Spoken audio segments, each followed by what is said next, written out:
సినీ ఇండస్ట్రీలో ఎలాంటి బ్యాక్గ్రౌండ్ లేకుండా ఎంట్రీ ఇచ్చి నిలబడడం అంటే మాటలకే కాదు, నిజంగానే టఫ్ గేమ్. ఎవరైనా సపోర్ట్ లేకుండా, ఫ్యామిలీ నుంచి ఎవరూ ఇండస్ట్రీలో లేకుండా పూర్తిగా తన టాలెంట్, తన కష్టంతో పైకి రావడం చాలా రేర్. అలాంటి రేర్ జర్నీలో ఒకటి ప్రదీప్ రంగనాథన్ది. టాలెంట్ ఉంటే చాలు, టైం కూడా మన సైడ్ కి వస్తుందనే మాటను నిజం చేసి చూపించిన కుర్రాడు ఇతనే. ప్రదీప్ రంగనాథన్ సినిమా మీద పిచ్చి ఉన్న ఒక సాధారణ అబ్బాయి. చెన్నైలో తన తండ్రి నడిపే చిన్న జిరాక్స్ షాప్ లో పనిచేస్తూ ఫ్రీ టైం దొరికితే కెమెరా పట్టుకుని షార్ట్ ఫిలిమ్స్ తీయడం మొదలు పెట్టాడు. పెద్ద డ్రీమ్స్ ఉన్నాయి, కానీ పెద్ద పరిచయాలు లేవు. కానీ ఆ డ్రీమ్ మీద నమ్మకం మాత్రం ఫుల్ గా ఉంది. యూట్యూబ్ ప్లాట్ఫామ్ ని ఉపయోగించుకొని చిన్న చిన్న కథలు చెప్పడం ప్రారంభించాడు. అలా అతని కంటెంట్ కొంచెం కొంచెంగా పాపులర్ అవ్వడం మొదలైంది. అదే అతనికి ఫస్ట్ స్టెప్. ఆ పట్టుదలే అతని దర్శకుడిగా పెద్ద తెరపైకి తీసుకొచ్చింది. 2019లో వచ్చిన కోమలి సినిమాతో డైరెక్టర్ గా పరిచయం అయ్యాడు. ఈ సినిమాలో జయం రవి హీరోగా నటించగా కథలో ఉన్న కామెడీ, సెటైర్, సోషల్ మెసేజ్ అన్ని ప్రేక్షకులకు బాగా కనెక్ట్ అయ్యాయి. ఒక కొత్త దర్శకుడు ఇంత కాన్ఫిడెంట్ గా సినిమా హ్యాండిల్ చేయడం చూసి చాలా మంది ఆశ్చర్యపోయారు. మొదటి సినిమాతోనే తన మార్క్ ఏంటో చూపించాడు. ఆ సినిమాకు ఆయనకు వచ్చిన రెమ్యూనరేషన్ కేవలం 50 లక్షలు మాత్రమే. కానీ ఆ 50 లక్షలు అతని కెరీర్ కు బేస్ స్టోన్ అయ్యాయి. దర్శకుడిగా సక్సెస్ అయ్యాక అక్కడే ఆగిపోలేదు. తనలో ఒక నటుడు ఉన్నాడని అతనికి ముందే తెలుసు. తానే డైరెక్ట్ చేసిన షార్ట్ ఫిల్మ్ కాన్సెప్ట్ ను ఫుల్ లెంత్ సినిమాగా మలిచి హీరోగా ఎంట్రీ ఇచ్చాడు. అదే లవ్ టుడే. చిన్న బడ్జెట్ తో తీసిన ఈ సినిమా యూత్ కు బాగా కనెక్ట్ అయింది. మొబైల్ ఫోన్లు, రిలేషన్షిప్స్, ట్రస్ట్, జనరేషన్ గ్యాప్ ఇలాంటి ఎలిమెంట్స్ తో స్టోరీ నడిపించడం వల్ల ఆడియన్స్ తమ కథలానే ఫీల్ అయ్యారు.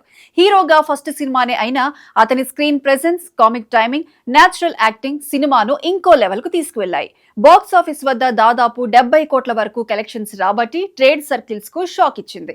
చిన్న సినిమాలు కూడా కంటెంట్ ఉంటే పెద్ద రిజల్ట్ ఇస్తాయనే విషయం మళ్ళీ ప్రూవ్ అయింది. అక్కడితో ప్రదీప్ జోరు ఆగలేదు. తర్వాత వచ్చిన రిటర్న్ ఆఫ్ ద డ్రాగన్ సినిమాతో తన మార్కెట్ ను ఇంకో మెట్టు ఎక్కించాడు. ఈ సినిమా యాక్షన్, కామెడీ, ఎమోషన్ అన్ని ప్యాకేజ్ లో వచ్చి భారీ విజయాన్ని అందుకుంది. దాదాపు 150 కోట్ల మార్క్ టచ్ చేసి ప్రదీప్ రేంజ్ ఏంటో ఇండస్ట్రీకి క్లియర్ చేసింది. ఇక తెలుగు, తమిళ భాషల్లో విడుదలైన డ్యూడ్ సినిమా కూడా 100 కోట్లకు పైగా వసూళ్లు సాధించడంతో ప్రదీప్ అంటే మినిమం గ్యారంటీ హీరో అనే ట్యాగ్ సెట్ అయిపోయింది. చాలా మంది సీనియర్ హీరోలు కూడా ఇంత తక్కువ టైంలో ఈ రేంజ్ బాక్స్ ఆఫీస్ ఫిగర్స్ అందుకోలేదు అనేది ట్రేడ్ వర్గాల టాక్.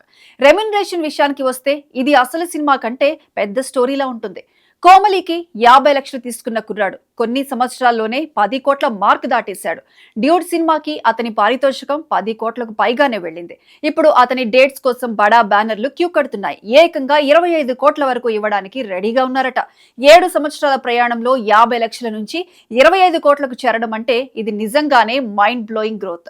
ప్రస్తుతం ప్రదీప్ రంగనాథన్ స్టార్ డైరెక్టర్ విఘ్నేష్ శివన్ దర్శకత్వంలో తెరకెక్కుతున్న లవ్ ఇన్సూరెన్స్ కంపెనీ సినిమాల్లో నటిస్తున్నారు.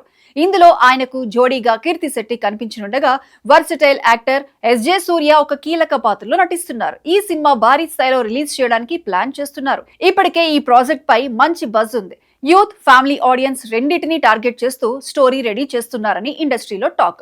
ఒక చిన్న జిరాక్స్ షాప్ లో పనిచేసిన కుర్రాడు నేడు కోట్లాది అభిమానులను సంపాదించి టాలీవుడ్, కాలీవుడ్ ఇండస్ట్రీల్లో హాట్ టాపిక్ గా మారడం చిన్న విషయం కాదు.